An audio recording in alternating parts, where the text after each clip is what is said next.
सुप्रभात। मैं राजेश कुमार चौरसिया, अध्यापक सात काशिफ सात college of education Balwarganj Sujanganj Jaunpur. DElEd प्रथम वर्ष द्वितीय सेमेस्टर। विषय है वर्तमान भारतीय समाज और प्रारंभिक शिक्षा। आज का टॉपिक है शिक्षा के प्रकार, टाइप्स ऑफ एजुकेशन। तो शिक्षा के प्रकार में टाइप्स ऑफ एजुकेशन में टाइप्स ऑफ एजुकेशन मुख्यतः 3 प्रकार का होता है। सबसे पहला औपचारिक शिक्षा, फॉर्मल एजुकेशन जिसे कहते हैं। औपचारिक शिक्षा वह शिक्षा है जो विद्यालय, महाविद्यालय, विश्वविद्यालयों में चलती है, औपचारिक शिक्षा कही जाती है। इस शिक्षा के उद्देश्य, पाठचर्या, शिक्षण विधि सभी निश्चित होते हैं।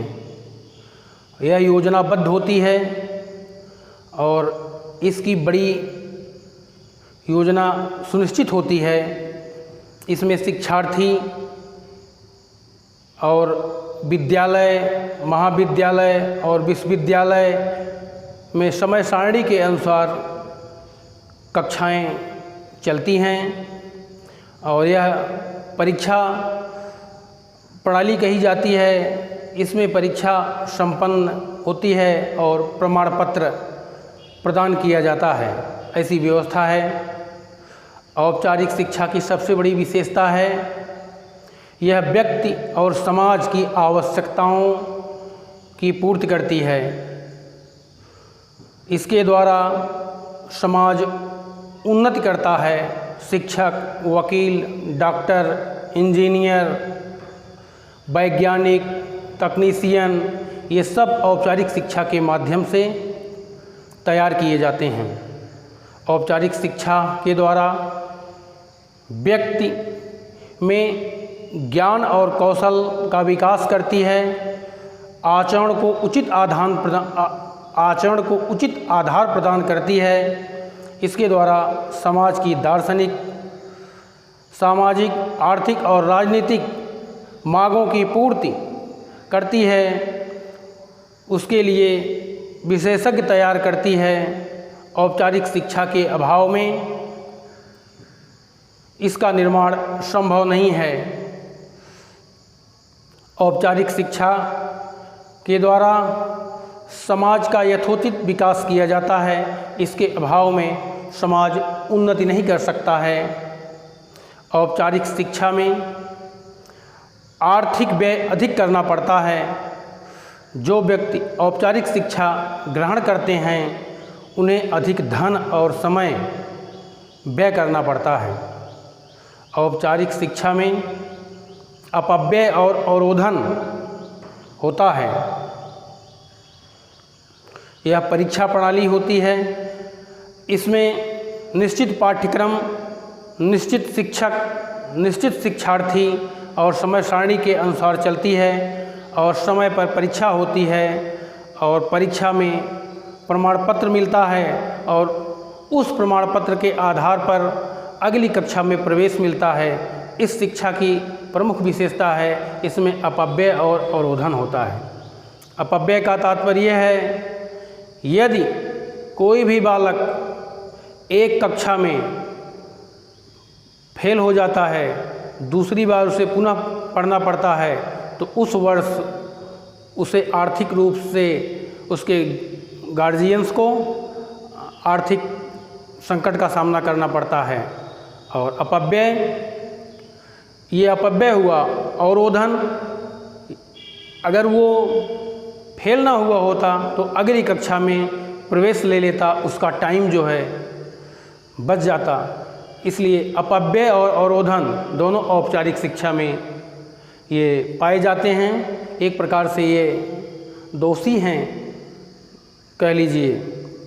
तो औपचारिक शिक्षा के माध्यम से मनुष्य अगली कक्षा में प्रवेश करता है और प्रवेश करने के बाद फिर दूसरी कक्षा में पढ़ाई शुरू करता है। पढ़ाई के अंत में वो नौकरी चाकरी बिजनेस के लिए रोजगार कार्यालय द्वारा प्रकाशित विज्ञापन के माध्यम से नौकरी के लिए आवेदन करता है और इसी औपचारिक शिक्षा के माध्यम से वो फिर प्रतियोगी परीक्षाओं को उत्तीर्ण करता हुआ और नौकरी पेशा और अच्छे पद को प्राप्त करता है। तो इस शिक्षा का उद्देश्य है अच्छे अंक को प्राप्त करना, अच्छे अंक को प्राप्त करना इस शिक्षा का मेन उद्देश्य होता है, क्योंकि आज के युग में सर्टिफिकेट में यदि प्रमाण पत्र अच्छा अंक मिला रहता है, परसेंटेज अच्छा रहता है, तो सबसे पहले कहीं भी आप इंटरव्यू देने जाइए तो वहाँ पर सबसे पहले आपका रिकॉर्ड ही देखा जाता है, नॉलेज तो थोड़ी देर के बाद देखा जाता है। तो अच्छे अंक के आधार पर मेरिट सूची में ऊपर रहने पर उसका चयन कर लिया जाता है। तो इस शिक्षा व्यवस्था में अच्छे अंक को प्राप्त करना मनुष्य का उद्देश्य होता है। तो ये निश्चित स्थान पर, निश्चित समय पर, निश्चित शिक्षक के द्वारा, निश्चित उद्देश्य को, निश्चित पाठ्यक्रम के अनुसार शिक्षा चलती है और ये औपचारिक शिक्षा है। और औपचारिक शिक्षा के बाद अनौपचारिक शिक्षा, इनफॉर्मल एजुकेशन आता है। इसे अनौपचारिक शिक्षा कहते हैं। अनौपचारिक शिक्षा में व्यक्ति वह शिक्षा जिसकी कोई योजना नहीं बनाई जाती है, जिसके ना कोई उद्देश्य निश्चित होते हैं, न पाठचर्या, न शिक्षण विधियाँ और न तो पाठचर्या, और यह आकस्मिक रूप से सदैव चलती रहती है, उसे औपचारिक शिक्षा कहते हैं। कुछ विद्वान इसे औपचारिकेतर शिक्षा भी कहते हैं। औपचारिकेतर शिक्षा की प्रमुख विशेषता यह है कि यह मनुष्य के जीवन भर चलती है। मनोवैज्ञानिकों का कहना है कि अनौपचारिक शिक्षा बालक जब जन्म लेता है उसके ठीक थोड़े ही समय के बाद प्रारंभ हो जाती है। करीब 5 वर्षों तक जब विद्यालय में बालक प्रवेश कर लेता है तो वो औपचारिक शिक्षा में प्रवेश कर लेता है। और विद्यालय का जीवन काल जब तक विद्यालय में और एक समय तक विद्यालय में कक्षाओं में आदमी नियमित रूप से अध्ययन करता है, तब तक औपचारिक शिक्षा चलती है। जैसे ही स्कूली शिक्षा या विश्वविद्यालय शिक्षा समाप्त हो जाती है, फिर मनुष्य जो है अनौपचारिक शिक्षा की श्रेणी में आ जाता है। तो ये कहा गया है कि सबसे ज़्यादा बालक जो है अनौपचारिक शिक्षा के माध्यम से शिक्षा ग्रहण करता है। कहा गया है कि 3/4 निर्माण व्यक्तित्व का 3/4 निर्माण 5 वर्षों में ही हो जाता है। तो हम कह सकते हैं कि 5 वर्षों में बच्चों की शिक्षा प्रायः अनौपचारिक ढंग से ही चलती है। इस शिक्षा में व्यक्ति आचरण की शिक्षा को प्रारंभ करता है, औपचारिक शिक्षा के रूप अनौपचारिक शिक्षा के रूप में ही चलता है। सभ्यता संस्कृति का ज्ञान जितना अनौपचारिक शिक्षा में होता है उतना ना तो औपचारिक शिक्षा में होता है और ना ही निरौपचारिक शिक्षा में होता है। तो अनौपचारिक शिक्षा की विशेषताएं हैं, यह छात्र केंद्रित है और अनौपचारिक शिक्षा लचीली व्यवस्था है। अनौपचारिक शिक्षा के नियम कठोर नहीं होते हैं। अनौपचारिक शिक्षा समय के सभी वर्गों के लिए खुली होती है। अनौपचारिक शिक्षा में आयु की कोई सीमा नहीं होती है। अनौपचारिक शिक्षा में जीवन के प्रति सकारात्मक दृष्टिकोण का निर्माण में सहायक होती है। अनौपचारिक शिक्षा व्यक्ति की योग्यता एवं क्षमता के अनुसार चलती है। इसमें न तो कोई आयु की न तो कोई समय की कोई सीमा नहीं होती है। कुछ बालक अपने समय पर नहीं पढ़ पाते हैं, स्कूली शिक्षा ले पाते हैं, तो वो अनौपचारिक शिक्षा के माध्यम से ही अपने लक्ष्य को प्राप्त करते हैं। तो अनौपचारिक शिक्षा का ये कॉन्सेप्ट हुआ। इसके बाद फिर निरौपचारिक शिक्षा, non formal education. Non formal education वह शिक्षा जो न तो औपचारिक शिक्षा की भांति विद्यालय, महाविद्यालय, विश्वविद्यालय की सीमा में बांधी जाती है और न ही औपचारिक शिक्षा की भांति आकस्मिक रूप से चलती है, निरौपचारिक शिक्षा कही जाती है। वह शिक्षा, इस शिक्षा के उद्देश्य, निरौपचारिक शिक्षा के उद्देश्य पाठचर्या और शिक्षण विधियां प्रायः निश्चित होते हैं, परंतु औपचारिक शिक्षा की भांति कठोर नहीं होते हैं। इसकी योजना बहुत लचीली होती है। इसका मुख्य उद्देश्य सामान्य शिक्षा का प्रसार और सतत शिक्षा की व्यवस्था करना होता है। इसकी पाठचर्या सीखने वालों की आवश्यकताओं को ध्यान में रख करके आयोजित की जाती है।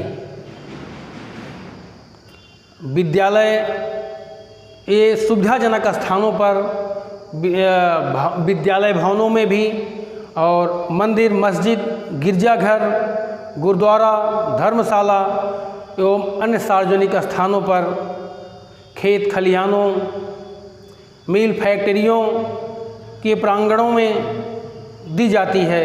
निरौपचारिक शिक्षा की योजना में परीक्षा लेना और प्रमाण पत्र देना अनिवार्य नहीं होता।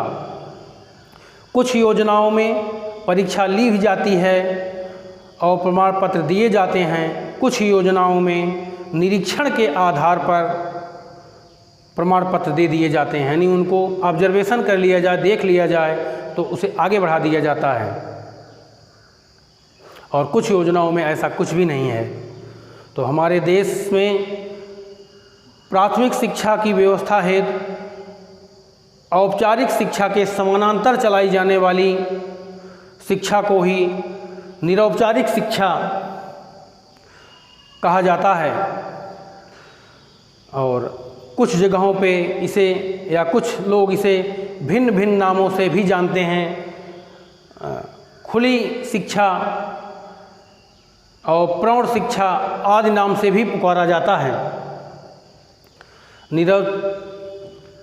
निरौपचारिक शिक्षा की सबसे बड़ी विशेषता यह है कि इसके माध्यम से उन व्यक्तियों को शिक्षित किया जाता है जो औपचारिक शिक्षा अर्थात विद्यालयी शिक्षा का लाभ नहीं उठा पाते, और उन प्रौढ़ों को शिक्षित किया जाता है जो अपने बचपन में या अपने समय में नहीं पढ़ पाए, और उन युवकों को शिक्षा के स्तर पर, यानी एजुकेशन के लेवल को लाने के लिए सरकार सतत प्रयास कर रही है कि वो भी शिक्षा से जुड़ सकें।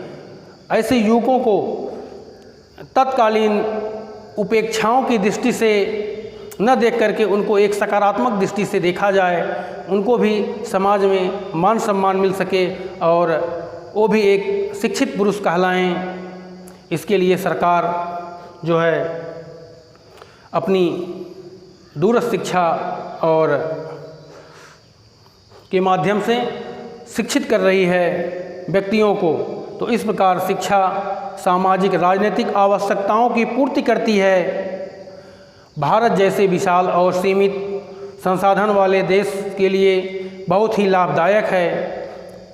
इसके द्वारा कम व्यय में अधिक व्यक्तियों को सामान्य शिक्षा से प्रदान की जा सकती है या सामान्य शिक्षा से जोड़ा जा सकता है, परंतु इस शिक्षा के द्वारा समाज के लिए विशेषज्ञ नहीं तैयार किए जाते हैं। इस शिक्षा के द्वारा वकील, डॉक्टर, इंजीनियर, वैज्ञानिक, तकनीशियन ये सब निर्माण नहीं हो पाता है। तो हम औपचारिक, तो इस प्रकार की जो शिक्षा व्यवस्था है जिसमें हम डॉक्टर, इंजीनियर, वैज्ञानिक, टीचर, प्रोफेसर ये सब बनते हैं, तो हमें औपचारिक शिक्षा पर ही निर्भर होना पड़ेगा। तो इस प्रकार हम औपचारिक शिक्षा, अनौपचारिक शिक्षा और निरौपचारिक शिक्षा और कुछ दूरस्थ शिक्षा के विषय में, दूरस्थ शिक्षा डिस्टेंस एजुकेशन, जो हम घर पे बैठ कर के दूर की शिक्षा व्यवस्था को हम ले सकते हैं। इस शिक्षा व्यवस्था के माध्यम से मनुष्य टेलीविज़न और रेडियो प्रसारण के माध्यम से शिक्षा को ग्रहण कर लेता है। तो ये दूरस्थ शिक्षा के माध्यम से मनुष्य शिक्षा ग्रहण करके आगे बढ़ जाता है। तो औपचारिक, निरौपचारिक, अनौपचारिक तीनों शिक्षाओं का अपना एक सापेक्षिक महत्व है। व्यक्ति और समाज के लिए औपचारिक, निरौपचारिक, अनौपचारिक तीनों प्रकार की शिक्षा का अपना अपना महत्व है। मनुष्य की शिक्षा औपचारिक शिक्षा से, अनौपचारिक शिक्षा से प्रारंभ होती है और अनौपचारिक शिक्षा से ही उसका अंत भी होता है। इसलिए अनौपचारिक शिक्षा व्यक्ति के निर्माण की आधारशिला कही जाती है। ये अनौपचारिक शिक्षा व्यक्ति के निर्माण की आधारशिला कही जाती है, क्योंकि इस शिक्षा या शिक्षा व्यक्ति के, बालक के प्रारंभ में शुरू होती है और विद्यालय, विश्वविद्यालय शिक्षा के अंत में भी ये शिक्षा व्यवस्था जीवन के बचे हुए लाइफ में ये फिर पुनः संचालित होती रहती है। तो ये औपचारिक, अनौपचारिक, निरौपचारिक और दूरस्थ शिक्षा, ये आज की तीनों प्रकार की जो शिक्षा व्यवस्था है।